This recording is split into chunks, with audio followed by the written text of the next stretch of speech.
ഒരു എന്തോ ഒരു അകൽച്ച, ഒരു ഒരു ഒരു ഇഷ്ടക്കേട് പോലെ തോന്നിയിട്ടുണ്ട് എനിക്ക്. മറുപടി എന്നുള്ള രീതിയിലേക്ക് അങ്ങനെ വരുന്നില്ല. ഒരു കുശലാന്വേഷണവും പുള്ളി നടത്താറില്ല. ഈ സാധാരണ രീതിയിൽ അത്തരം മുമ്പ് അഭിനയിച്ച സാധാരണ സംസാരിക്കുന്ന ഒരാളല്ലേ? നന്നായി സംസാരിക്കുന്നു. കോട്ടയം കുഞ്ഞച്ചന്റെ സമയത്തും കാർണിവലിന്റെ സമയത്തും ഒക്കെ നന്നായി. പിന്നെ ആ സമയം കഴിഞ്ഞ പെട്ടെന്ന് തന്നെ എന്റെ ഒരു മാരേജ് ഒക്കെ കഴിഞ്ഞല്ലോ ആ സമയത്ത്. പിന്നെ ഞാൻ കാണുന്നത് പുള്ളിയെ ഞങ്ങൾ രണ്ടുപേരും കൂടെ അമരത്തിന്റെ ലൊക്കേഷനിൽ ആലപ്പുഴയിൽ, ഞാനും സുരേഷും കല്യാണം കഴിഞ്ഞ സമയത്ത് തന്നെ.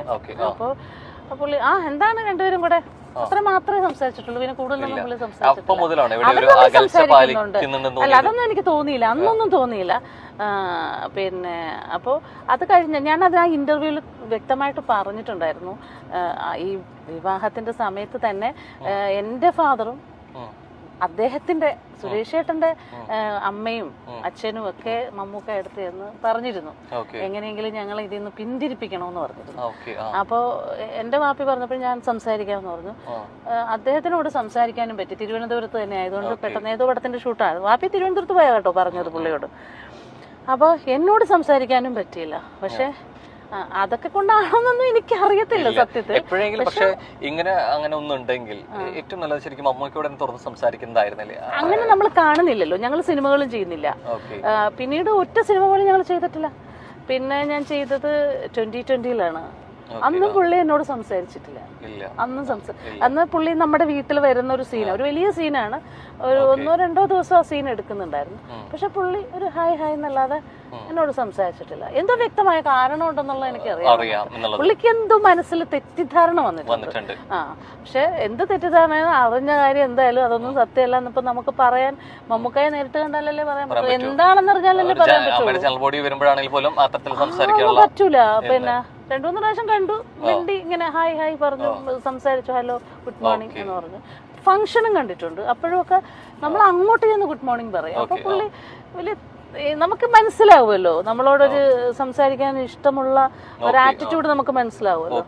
അത് പിന്നെ കുറെ കഴിഞ്ഞപ്പോ ഞാനും അങ്ങോട്ട് പുള്ളിയെ കണ്ടാൽ അങ്ങോട്ട് പോയി സംസാരിക്കാൻ മെനക്കെടാറില്ല, മിണ്ടില്ല. പിന്നെ അത് കഴിഞ്ഞാണ് ഞാൻ അറിയുന്നത്. ഇങ്ങനെ വ്യക്തമായിട്ട് സിനിമയിലുള്ളവർ തന്നെ എൻ്റെ അടുത്ത് പറയുമായിരുന്നു. പുള്ളിയുമായിട്ടും ബന്ധമുണ്ട്, ഞാനുമായിട്ടും ഒക്കെ അടുപ്പമുള്ള ആൾക്കാർ.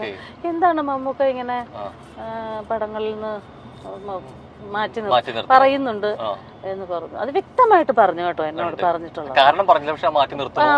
പടങ്ങൾ സജസ്റ്റ് ചെയ്യുമ്പോ അത് വേണ്ട എന്ന് പറയുന്നുണ്ട് എന്ന് പറഞ്ഞു.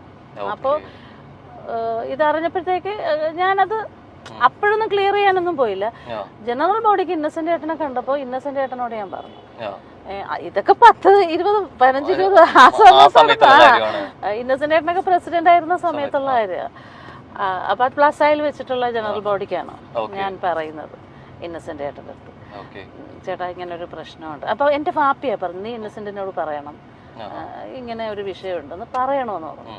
അങ്ങനെയാണ് ഞാൻ ഇന്നസെന്റ് ഏട്ടനോട് ഇത്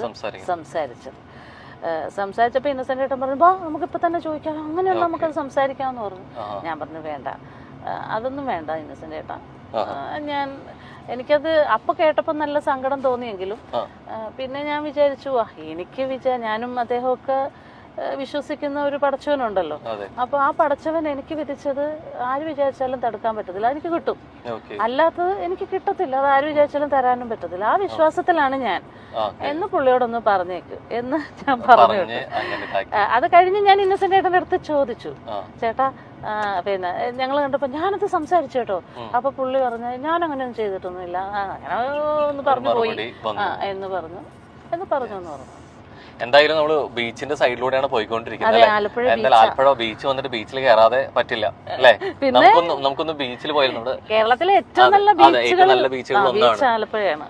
പഴയകാല സിനിമകളിലൂടെ നമുക്ക് ഏറ്റവും പരിചിതയായ ഒരു നടിയാണ് ഉഷ. പഴയകാല സിനിമകളിലെല്ലാം തന്നെ സഹോദരിയായും അമ്മ കഥാപാത്രങ്ങളായും ചേച്ചിയായും അനിയത്തിയായും ഒക്കെ നിറഞ്ഞു നിന്ന നടി തന്നെയാണ് ഉഷ. ക്യാരക്ടർ റോളുകൾ ചെയ്ത നടിയെ നമ്മൾ ഒരിക്കലും മറക്കില്ല. ഇപ്പോൾ ഒരുപാട് മാറി. സിനിമയിൽ ഒരു വലിയ ഒരു സമയത്ത് നിന്ന നടി പിന്നീട് സിനിമയിൽ നിന്നും അകന്നു നിന്നിരുന്നു. പിന്നീട് കുറെ തുറന്നു പറച്ചിലുകളുമായിട്ടാണ് ഉഷ നമുക്ക് മുന്നിലേക്ക് എത്തിയത്. നടൻ മെഗാസ്റ്റാർ മമ്മൂട്ടിയെ കുറിച്ചും മോഹൻലാലിനെ കുറിച്ചും കുറിച്ചും എല്ലാം നടി തുറന്നു പറഞ്ഞുകൊണ്ട് രംഗത്തെത്തിയിട്ടുണ്ട്. മെഗാസ്റ്റാർ മമ്മൂട്ടി തന്റെ അവസരങ്ങൾ ഇല്ലാതാക്കാൻ ശ്രമിച്ചു എന്ന് താൻ അറിഞ്ഞതായി പഴയകാല നടി ഉഷ പറയുന്നു. എന്നോട് ഫിക്സ് ചെയ്ത പടമാണ് നമ്മുടെ ഡയറക്ടർ മാർത്താണ്ഡൻ, ദൈവത്തിന്റെ സ്വന്തം ക്ലീറ്റസ്. അതിനകത്ത് ഒരു കഥാപാത്രം എന്നോട് പറഞ്ഞതനുസരിച്ച് ആ കഥാപാത്രം ഞാനല്ല ചെയ്തത്. അത് കാണുമ്പോ എനിക്ക് ഭയങ്കര വിഷമം തോന്നി. പറഞ്ഞിട്ടേ ഇല്ല. ഈ പടത്തിന്റെ ഡിസ്കഷൻ നടക്കുമ്പോ തൊട്ട് മാർത്താണ്ഡൻ എന്നോട് പറഞ്ഞിരുന്നു, ചേച്ചി ഈ സംഭവം ചേച്ചിക്ക് ഭയങ്കര ബ്രേക്ക് ആവും എന്നൊക്കെ പറഞ്ഞിരുന്നു. ഞാൻ ഭയങ്കരമായിട്ട് പ്രതീക്ഷിക്കുകയും ആ സമയത്തൊരു വിഷമം ഉണ്ടായിരുന്നു. പിന്നെ എനിക്ക് വിധിച്ചിട്ടില്ല എന്ന് വിചാരിക്കും. മാർത്താണ്ഡനോട് ഞാൻ സംസാരിച്ചു. മാർത്താണ്ഡനോട് ഞാൻ ചോദിച്ചു. അപ്പൊ അവൻ നിസ്സഹായനായിരുന്നു. മാർത്താണ്ഡൻ എന്നൊക്കെ പറഞ്ഞാൽ എന്റെ വീട്ടില് ഒരു കാലഘട്ടത്തില് നമ്മുടെ വീട്ടിൽ എന്റെ അനിയന്റെ കൂടെ അസിസ്റ്റന്റ് ഡയറക്ടർ ആയിരുന്നു. നിസാർക്കാട്, ഇവരൊക്കെ നിസാർക്കാട് അസിസ്റ്റൻസ് ആയിരുന്നു. അപ്പൊ മാർത്താണ്ഡൻ എനിക്ക് പിന്നെ ഒരു അനിയനെ പോലെയാ. അപ്പൊ ഞാൻ ചോദിച്ചിട്ടല്ല. ഞങ്ങൾ എറണാകുളത്തായിരുന്നു അപ്പൊ താമസിച്ചോണ്ടിരുന്നത്. ഞാനും ഹസ്ബൻഡും കമ്മനത്താ താമസിക്കുന്നത്, ഡിഡിയില്. അപ്പൊ ഞങ്ങൾ പുറത്തു പോകുന്ന സമയത്തൊക്കെ മിക്കവാറും കാണും മാർത്താണ്ഡൻ. അപ്പൊ അവൻ ചേച്ചി ഭയങ്കര സന്തോഷം, ഞാൻ ആദ്യമായിട്ട് സംവിധാനം ചെയ്യാൻ പോകുന്നു. പ്രിയപ്പെട്ട ഒരാളാണ് അല്ലെ, അദ്ദേഹം തന്നെ വേഷം പറഞ്ഞു വെച്ചതാണ്.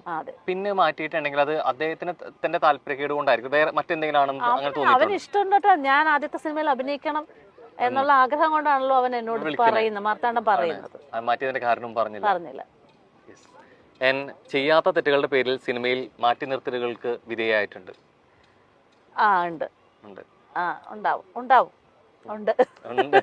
എവിടേക്കോ പറയാൻ വന്നൊരു കാര്യത്തെ കൃത്യമായിട്ട് അതിനെ അതൊക്കെ ഇനി പറഞ്ഞിട്ട് കാര്യമില്ല. വലിയ കഥ വേണ്ട, ചെറുതാക്കി. പിന്നെ സത്യത്തിനെതിരെ സത്യത്തിന് വേണ്ടി സംസാരിച്ചതും ന്യായത്തിന് വേണ്ടി സംസാരിച്ചത് കൊണ്ടും എനിക്കെതിരെ ഒരു എപ്പോഴും സത്യം പറയുന്നവർക്ക് ശത്രുക്കൾ കൂടുന്നതാണ്. ഞാനൊരു പോരാട്ടമാണ് നടത്തിയത് ആ സമയത്ത്. ശരിക്കും എവിടെയാ ശരിക്കും അത്തരത്തില് പെട്ടുപോയത്? എവിടെയായിരുന്നു? സിനിമയിൽ തന്നെ. എന്തെങ്കിലും സിനിമയുമായി ബന്ധപ്പെട്ട വിഷയമാണോ അതോ വ്യക്തിപരമായിട്ടുള്ള കാര്യങ്ങളാണ്? സിനിമയുമായി സംഘടനാപരമായിട്ടുള്ളൊരു കാര്യമാണ്.